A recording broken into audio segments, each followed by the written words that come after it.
these two things, the most important is structure. So the structure of the painting, as I mentioned, along with the painting of Leisure, the structure is what gives meaning, essentially, to your observation. Otherwise, you make a lot of observations, you make very detailed drawings, but they become like data. They are like, you can find that data somewhere.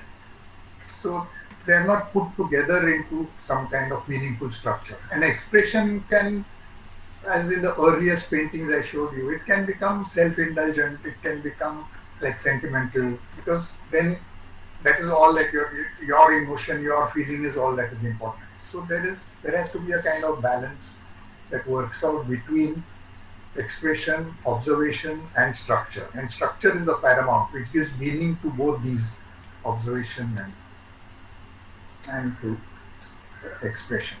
Next, please. Another work from the mid-80s, where observation, I think, becomes very important, and the interaction of multiple lives, multiple characters, and a kind of narrative about city life.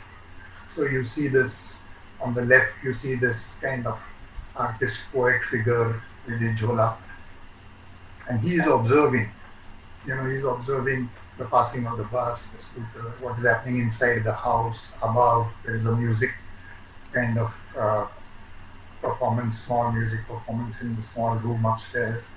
All these things brought together through some kind of structure. So observation is brought together through some kind of structure.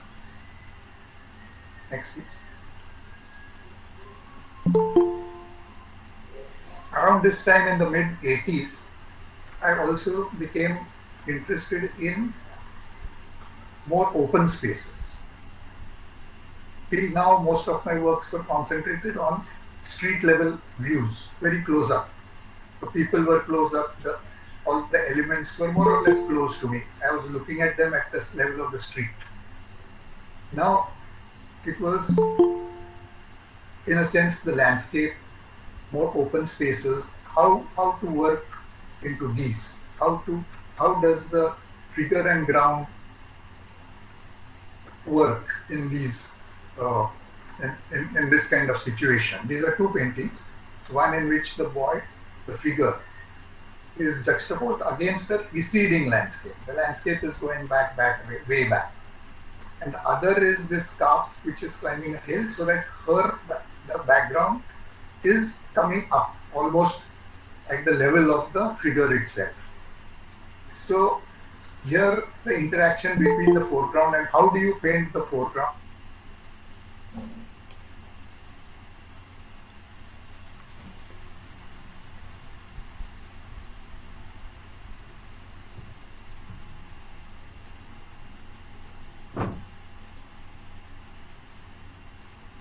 In atmospheric perspective, far away hills, far away things, but all of them come to the surface in some way and become integrated in a kind of, and you see that pattern that I've painted there. That is a kind of, like you find in a rope bed, cot with a nawar, that is made with a nawar, where you find these crisscrossing of elements. So the perspective used and the way in which various planes interact with each other has that element.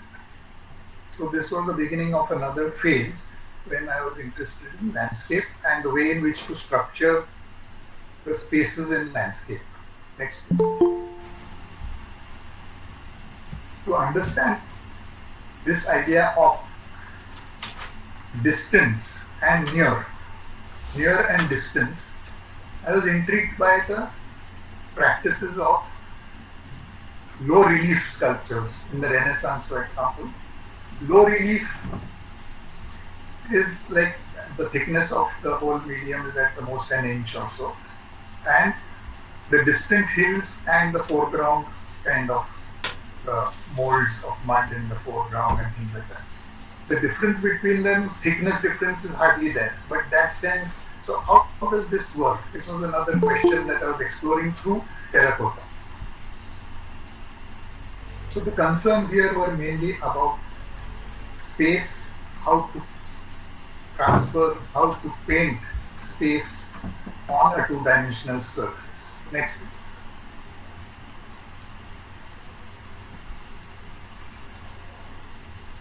This is a painting from 84,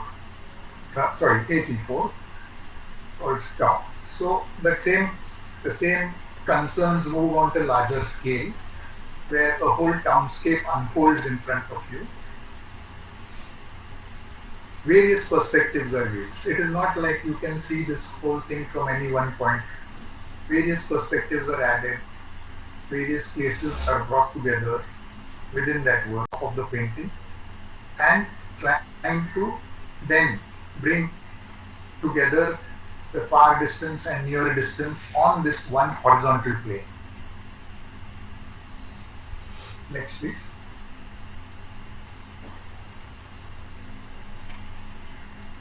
A little later work this is, 10 years later, from 95 or so. But again, the same element, and I show this to show you the influence of miniatures also, of beautiful design pattern. And this person who's probably been working on the tiles has jumped down or has fallen down from the distant landscape. So this far and near in landscape was of great interest to me.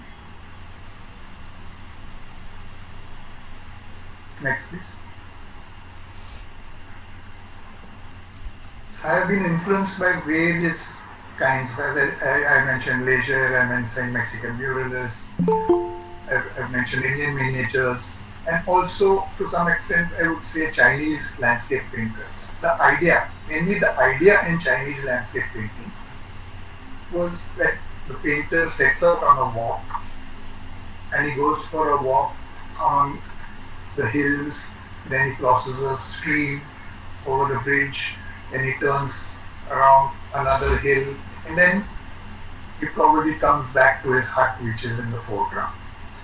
After having this walk, then he sits down to compose that painting. One painting of this walk as such, so that he's not painting what is in front of him. He's painting all that he remembers of seeing on his way. So that in some sense, that was the idea that inspired this kind of painting. It's called Pokhran, which is an area in Thana where I used to go to paint a lot of landscapes in this period. I did a lot of landscapes there. I also showed my work there in schools and factory sheds and various things, because I believe that I was painting in that area and those people needed to see what I was doing. So, but here then you see a figure on the left corner, left bottom, who you can think is now he's starting on his journey, walking up that road. And then the same figure you see up, same in the sense you see another figure right on top of the hill, slightly to the right of the yellow building. And now this landscape on the left part of the landscape is what you would see from this person's perspective. So the light is falling on the landscape. And the right half of the landscape is what you would see from the person up on the hill's perspective. So the light is falling on the opposite direction. So you see bringing different sources of light into the same painting and working this kind of different elements from different places together. It's a kind of a walk that would take about 20-30 minutes, and you go up the hill and then come back on the other side. So you bring all these elements together to make one image of that place. It is not an image where you can see all this from any one point of view, but it's a composite image. Next, please.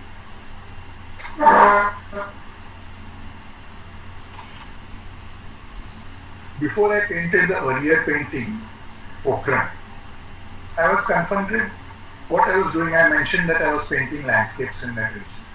There were small landscapes which I was painting on the spot. I used to take my small canvas box and go and sit there and paint.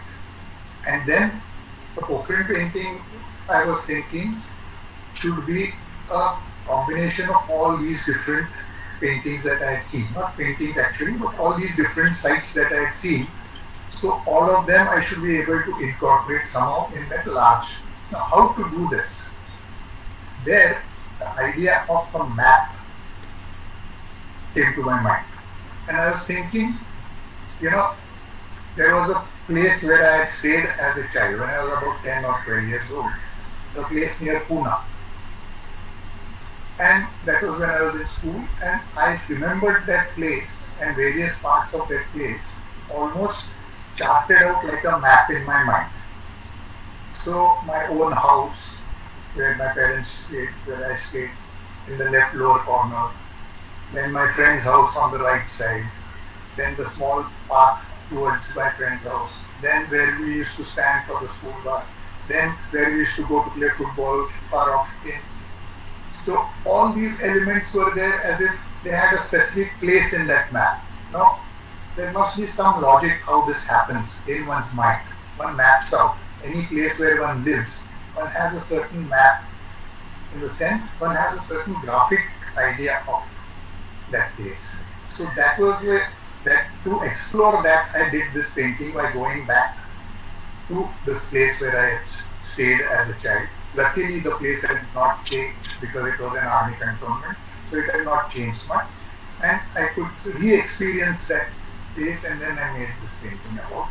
It's called Memory Double Page. And double page, in the sense, it all again refers to the tradition in miniatures, where when they had a larger kind of next piece, when they had a larger theme, they would always paint on double page. I'm just showing these things to show you the influence of miniatures and this kind of thing. Miniatures, I mentioned earlier, of the horizon at the top and the near and the bottom, but there is also another feature in miniatures, how they are built. There is a kind of zigzag perspective that is used, so which is similar to what I am showing in the center of the two paintings. There are two different paintings. One is from Akbarnama, one is from Jangir. Pachanama, but the way in which the landscape and the way in which the structures of the buildings are built, there is a kind of zigzag crossing of them. So that also is something like that Nawar, the structure of the Nawar. So all this concern with structure was in that period, in the period of the 80s. I was very much concerned with how to build paintings, how to build them together, how to bring various things into them, and how to structure them, how to construct them in a sense. Next, please.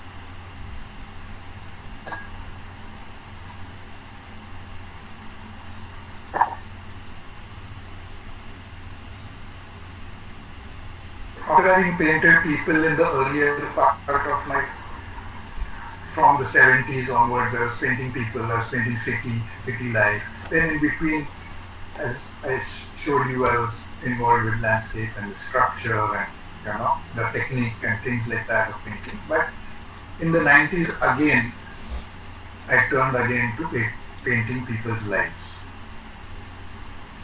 This was an experience personally that we had of flooding in our own house, so that brought that out. But then the 90s were such that there were so many things happening to society, riots and so many other things that one couldn't have not painted people and people's lives in crisis. So these are from the 90s. I also mentioned here about medium. Right from the first, I used to do a lot of drawing, and I used to use charcoal, pencil or ink and brush drawings, and I used to do oil paintings, canvas. At this particular point, I started to try acrylic. This is acrylic on paper, and I found it very interesting the way in which I could work with acrylic. And since then, I started to use acrylic, and I was almost exclusively painting in acrylic for the next 20 years or so.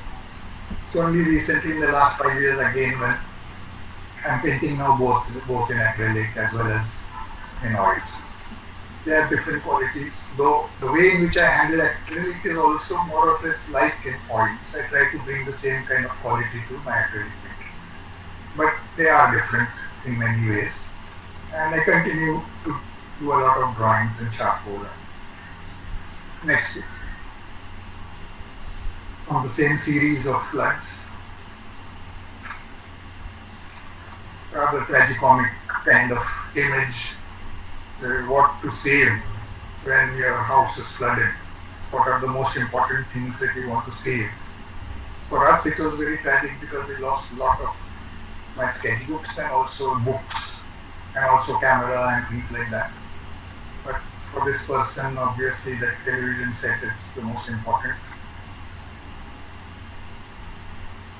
Next, please.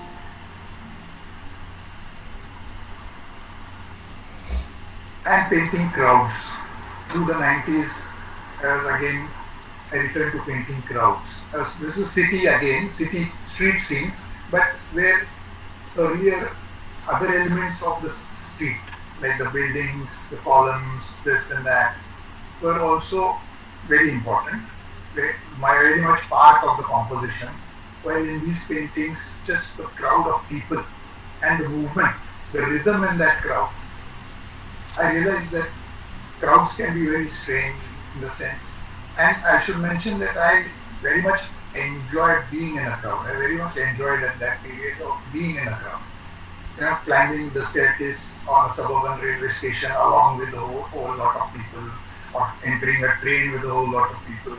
I used to feel like I was part of some larger humanity, So I used to like that. But there is also some very disruptive experiences you can get in a crowd, you can get pushed around. And here I painted a beggar who's kind of somewhat disrupted the flow of people walking, going to work or various things. So painting crowds became an important concern in that period. I should also mention here the influence of Ajanta. Now, Ajanta has a lot of crowd scenes, and the way in which they are painted is very interesting. On a wall, the people at the top and the people at the bottom of that wall, they are all painted at eye level and almost of the same size. So it's not like in Western painting or Western mural painting also, where the distance is shown by receding size in the far figure. So all are painted in the same size. Now this has the intended kind of effect that you can enter the painting at any level. Everything is equidistant to you.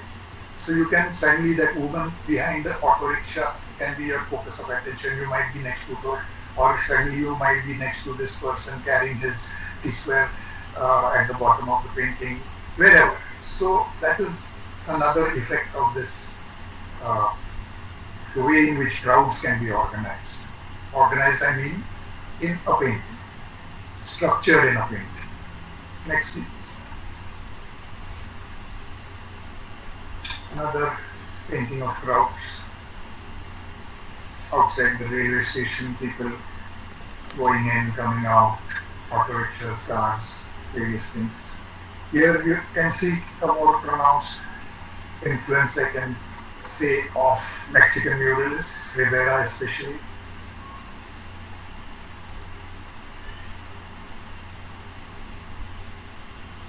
Next, please. This painting is called Riot. As you know, in '92, Mumbai was experienced very severe communal riots. And since then, painting such a thing is extremely difficult, because you know that the horror of that incidence is something that is very hard to capture in a painting. You can only suggest, you can only come somewhere close to it, but you can never really capture the real horror of someone killing someone, cutting someone with a sword. These things are beyond imagination in a sense, so it's very, but the need is there. You feel the need that you must say something about this. You can, just because you feel that you can never match the horror, your painting will never be that. You never give that experience. You can't stay away from it. So this is a painting called Rat, which I did 4 years after 92 and 96. But there were many attempts earlier, many sketches, many drawings, serigraphs, various things that I did. And this ultimately was one of the paintings. Next, please. A detail of that painting of a mad woman. Kind of embodiment of the spirit of that moment.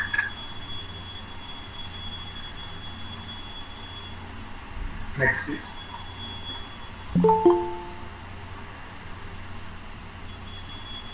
It's called Killing.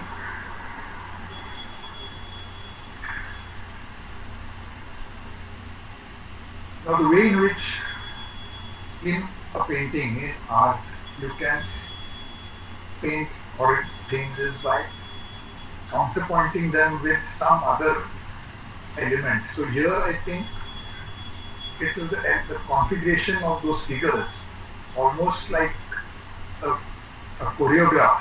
It's almost like a dance. It's almost like a configuration of figures. You can see the legs intertwined, the hands, the expression, kind of Kathakali dancer. So these are elements that you can bring in to. You can't, and as I said, otherwise the painting can just become sentimental. It has no structure. But here these elements hold that emotion which is kind of tends to overflow. It holds the emotion within the painting. Next, please. Apart from the horror and the people in crisis, one also definitely did want to paint bliss. One did want to paint couples together. One wanted to